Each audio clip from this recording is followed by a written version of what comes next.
هاي أصحابتي والسلامتي maanta waxaan doonaynaa in halkan ka bilaabo drama cusub oo leeyahay The Witch oo TV-da hadda saaran macnaheedu yahay saaxiradda waxaan xoog saari doonaa isbuuc walba inaan soo gelino maadaama hadda dramada ay TV-da saaran tahay balse muuqaalka inta ugu gudbin fadlan like waa noo muhiim haddaan ugu cusubtana subscribe noo saar si xalqooyinka kale u socoto xalqadeena maanta waxay ku bilaabanaysaa atooreena oo ah nin awood khaas ah wuxuu ogaa karaa qofka da'da uu jiro shaqada uu ka shaqeeyo iyo mushaarka uu qaato kaliya hadduu fiiriyo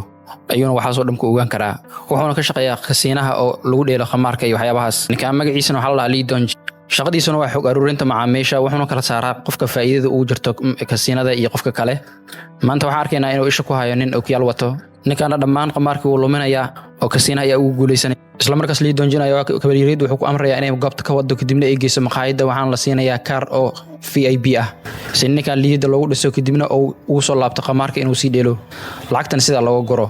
Lee Donji qaabku ku shaqeeyo waxa waaye in customka niyada loo dhiso kadibna ay soo laabtaan si mar labaad ay khamaarka u ciyaaraan inta loo ogolaan lahaa hal mar inay lumiyaan kadibna ay niyad jabaan haddaba halkan waxa ka ogaa karnaa qaabka kasiinooyinka ummadda u qayaanaan dadka khamaarka dheelo Lee Donji qaabku u shaqeeyo ninka kasiinaha iskala ayaa aad ugu helay taasoo sumcadda shaqadiisa kor u qaadayso marka waxaan arkaynaa ninkii maqaayada gelinayo VIP kaarka la siinayo oo gaarigiisa gaday si uu ugu soo laabtay kasiinadii khamaarkan uu ciyaaro mar kale si walba ah si uu dabaaldegay guusha uu gaaray ayuu wuxuu arkayaa Lee Donji baawrkiisa oo miraayada laga burburiyay isla markaasna saldhig booliska ayuu tagay si uu dacwo u gudbiyay isla markaasna wuxuu ku arkayaa laba nin oo isdagaalayso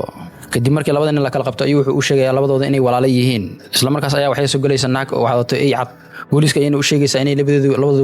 wiilasheeda yihiin taasoo booliska ka yaabinayso sida saxda ah oo Lee Donji markaan u sheegay waxay yihiin isla markaasna sargaalka booliska ayaa wuxuu u ballan qaadayaa qofkii bagaarigiisa wax gaarsiiyay inuu soo heli doono si walba ku qaadatana uu ku riyan doono saldhigga booliska markuu ka soo tago Lee Donji wuxuu imaanayaa station trainka halkaas oo trainka ka raacayo inta uu fadhiisan ayuu wuxuu arkayaa nin jacayl sheeganaya naag u sheeganaya kadib dhankeeda markuu fiiriyo ayaa wuxuu arkayaa naag si jeeda oo koofi madaxa u gashan kadib markay soo jeesato oo wajigeeda dhinaciisa arko ayuu wuxuu la yaabayaa gabadhan aragtideeda waxa uu maleysay adduunkiisa dhammaan inuu soo koobo Lee Donji gabadhan iskuulka dugsiga sare ee isla dhiga jireen si hoos ayuu u jeclaa jiriyay laakiin weligiis kuma uu dhirin gabadhan inuu la hadlo maxaa yeelay gabadhan iskuulka magac looga yaqaan ayaa u ahaa saaxiradda weyn sababtoo ah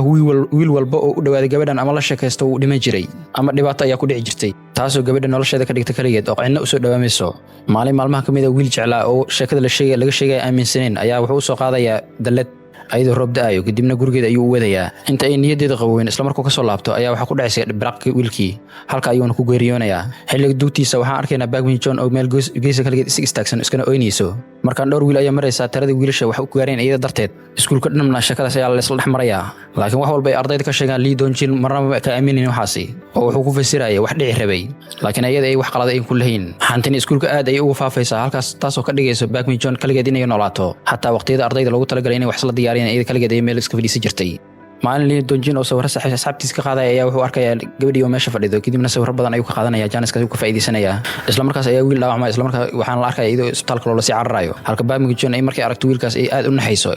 inkastoo Bagman John waxba ay ku sameeyeen wiilkaas haddana waxay malaynaysaa inay iyada dar ka dambeysay dhibaatada ku dhacday Lee Donji halka ayuu ka eeganayaa gabadhan dhibaatada zaid ka dhaxmarayso oo waqtigeeda uu adkaa ku jirto nolosheeda Lee Donji markaan waxa ku sii kordhay la xawsiga uu gabadhan la xawsanayo nolosheeda dhibaatada dhaxmarayso ama ay ku jirto sidoo kale jaceylka xaggeedana aad ay ugu sii zaaidaya oo aad buu sii jeclaanayaa ugu dambeyn wuxuu ogaanayaa kursiga Bagman John ay fadhiisato markii quracanayso wuxuuna arkayaa inay oraxayso si uu gabadhan oraxda ugu dif hooyadiis oo dukaan leh ayuu wuxuu ku codsanayaa inay dalad oraxad u hadiyeyso iskuulka Lee Donji sida kaliya uu gabadhan ku caawi karo waa iyadoo ogaan inuu caawiyo sidaas ayuu ku caawiyay shaqada waxay ka sii daraysaa kadib markii arrin kale dhacdo wiil ku adkaysta Bagman John inuu gurigeeda u dhaweeyo isla markaasna horteeda uu koronto ku qabatay oo halka ku qorux baxay isla markaas Bagman John waxay iska dhaadhicisay inay tahay saaxiradda lagu sheegay qof inkaaranna ay tahay halka Lee Donji markaan uu doonayo inuu la hadlo gabadhan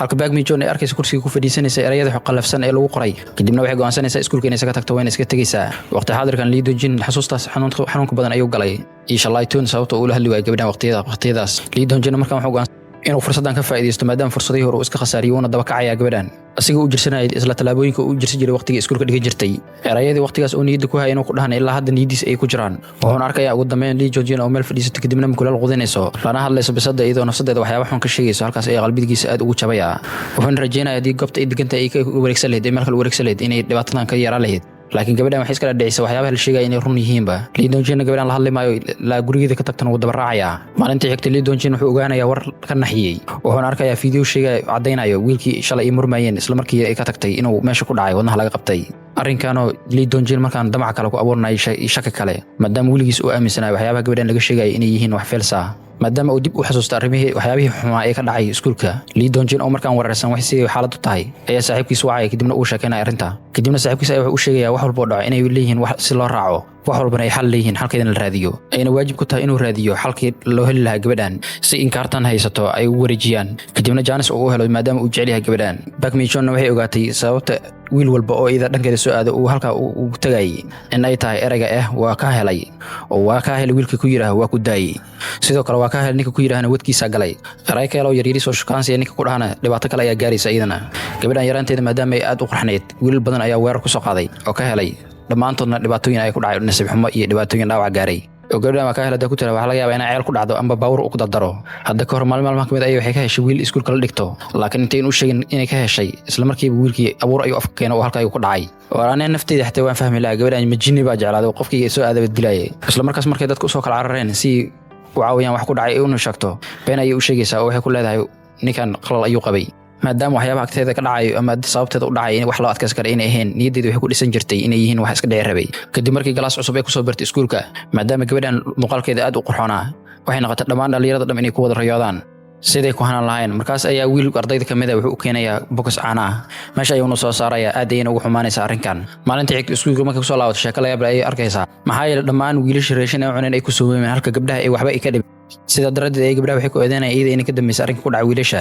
maalin roob zaid ayaa wiil u maanay kadibna dalada ayuu keenay wuxuuna ka codsanayay inuu gurigeed markuu geey gurigeed ayuu sheeko dheer u galayaa kadibna sheekada iyada ma ka helayso ugu dambeynna eragii waa ku jeclahay ayuu ku leeyahay markuu ka soo gudumana wuxuu filinayay warbiraq ayaa ku dhacayso qayliisa ayna meesha ka maqlaysaa halkaas ayna Park Mi-chun ka xaqiiqsatay in dhibaato jirto meesha waxayna go'aansanaysaa inay kaliya ahaato si dhibaato kale u inay dhacdo ugu hortagto laakiin si walba ahaato wiil kale oo wiil ka helaya jira oo dhankeeda soo aadayo arrinkan aan dhag jaalq u siinaynin maalmaha kamid wiil ayaa u maanay si uu la saaxiib ayuu cabitaan u keenayaa laakiin Park Mi-chun arrinkan ka naxaysa ayaa isla markii meesha ka tagayso si uu uga fogaato wax dhibaato inay gaaraan wiilkan laakiin wax yar ka bacdi wiilkii qoobka ayaa wax ka gaaraya isla markiina waxay arkaysaa iyadoo isbitaal loo cararayo sidoo kale wiil alaala wiilkii isku dayay inuu xaggeeda soo aaday ayaa dhibaato ku dhacday sidaa daraaddeed ay ardayda iskuulka waxay u baxshan saaxiradii inkaarneed wiilasha ka heli jireen markaan waxay doonayaan inay ka fogaadaan kaliya laakiin maalmaha kamid wiil geesi ayaa dhankeeda soo aadayo kadibna dareenkiisa u sheeganayo mana ka cararayso maadaama wiilka hadallada qaabka uu sheeganayo ay ka heshay laakiin ugu dambeyn iyagu wada socda ayuu markii ugu dambeysay wuxuu leeyahay waan ka helay oo eragaas qofkii tiraahna khalaas kadibna intay u digin ayuu horteeda aadaya isla markaas ayaa fiila soo dhacday oo koronto ay qabanaysaa halkaas ayuu ku dhimanaya wiilkii Park Mi-chun way doonaysaa wiilkan inay u dugto laakiin intay u digin ay arrintii dhacdaba maadaama ay indhaheeda ku aragtay waxa horteeda ku dhacay Park Mi-chun markaan waxay iska dhacsiisay saaxiradda lagu sheegay inay eeda tahaba sidoo kale halkan waxay xaqiiqsatay in iskuulka sii wadi karin oo iskuulka sii wadata in dhibaatada sii dhacayso nolosheedana ay waajib ku tahay inay kaligeed noolaato kana fogaato wiilashan sidaa darteed ay waxay go'aansanaysaa iskuulka inay isaga tagto maadaama erayo badan oo xun loogu qoray meeshii banjiga ay fadhiisan jirtay abeed ayaa aad ugu xanaaqay arrinka gabadhiisa ay samaysay maadaama iskuulka ay ka soo tagtay kamana warqaba dhibaatada jirto isla markaas ayuu iskuulka soo aadayaa si uu u ogaado wax say u dhaceen markuu imaadana sheekadii meesha ka dhacday dhammaan ayaa looga sheekeynayaa halkaas ayuu wuxuu ka ogaanayaa dhibaatada aadka u xun ee gabadhiisa ay martay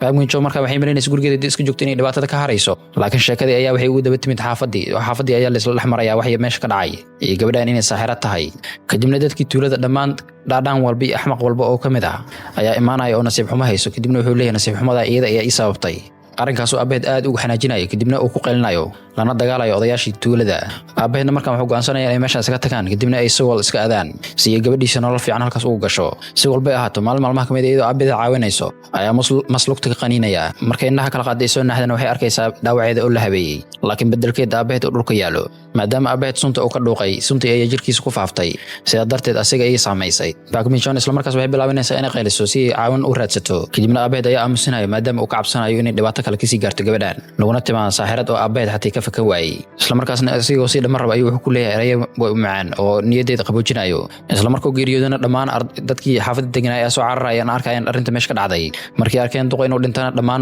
dadka waxay u saarinayaan dusha iyada inay ka dambeysay sidaa daradeed waxay ku qasbanaysaa Park Mi-chun inay meesha iskaga soo cararto kana soo guurto Park Mi-chun sidaa darteed ay xaafadda ugu soo tagtay cidna ma ogeyn meeshay ku dambeysay meeshay aadaba